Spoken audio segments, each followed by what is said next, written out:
So if you want to see if your machine might have a broken spider bracket or a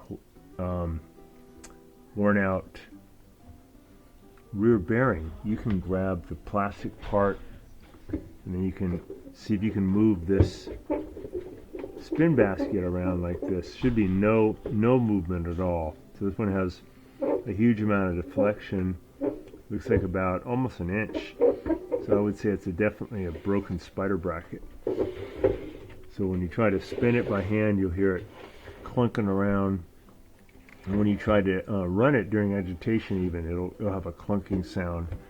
So the back part there's a bracket, and one of the parts just broke over time.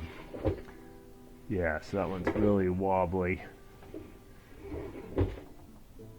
Definitely broken spider bracket. So there's also a leak going on, and we want to see if the leak is maybe coming from the back of the rear bearing. If the rear bearing's shot, then it makes more sense to get a new washing machine. If it's just the spin basket, that assembly with the new spider bracket is about $300 to $400, but you have to replace also the rear bearing, which is comes with the rear part of the tub.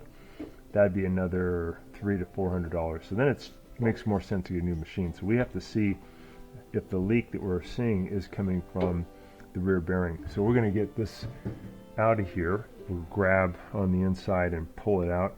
You may want to spray down here with something slippery like Windex underneath the feet, and that can help out.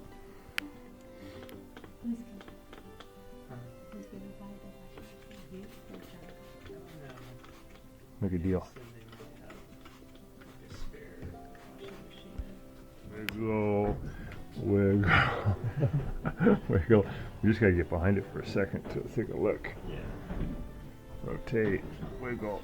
Here comes the rotation. That should give us room. We gotta watch out that we don't pull any of these connections off. Yeah. I'll take this one off. So we have it wiggled out of the enclosure. The vent tube's a little bit restrictive, so we'll pull that off. Now we have a little more room. We're going to get this out and turn it so we can take a look at the back. We can see where maybe it's leaking from. I'll watch out for this drain hose too. That's kind of tight. We have the drain hose out, got the vent tube out. Push this a little bit more. We're going to take out some Phillips head screws here to get this plate off. Just have these 4. Tape right here. We'll take that off. Got the 4 Phillips head screws out. We're going to just get this out of this little tab and grab it, bend it down a little bit. That'll release. And then we can see if there's any water that was leaking out the back.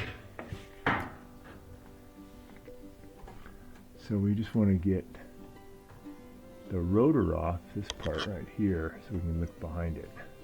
Make sure you have it unplugged. You can put something in here to keep the rotor from moving.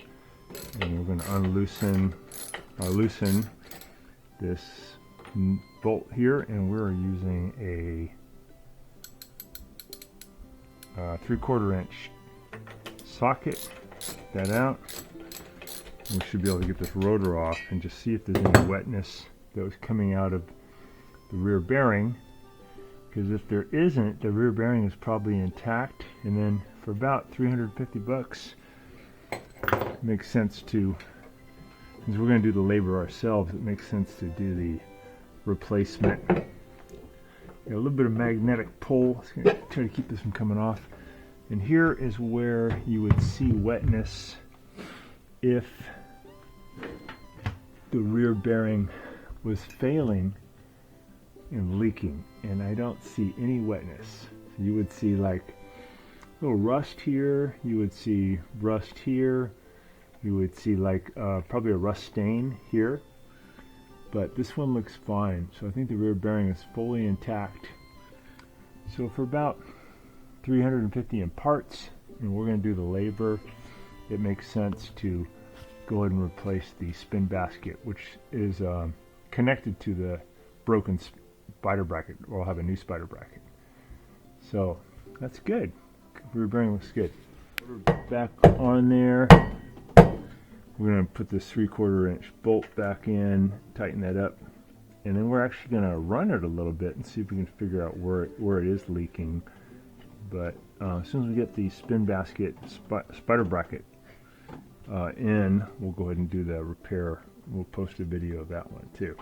That's a long repair.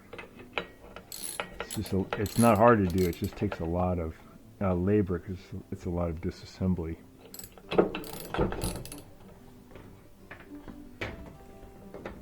Alright, there we go. Okay, so we're going to just fire it up and take a look at where it might be leaking. I'd like to announce our new channel membership. By joining, you're going to get some really good perks. Number one, you're going to get live help whenever you need it on your appliance problems, either by text, email, FaceTime, Zoom, whatever you want to get your appliance problem resolved. I'll be able to get you any kind of parts diagrams that you need. I'll get you really good deals on parts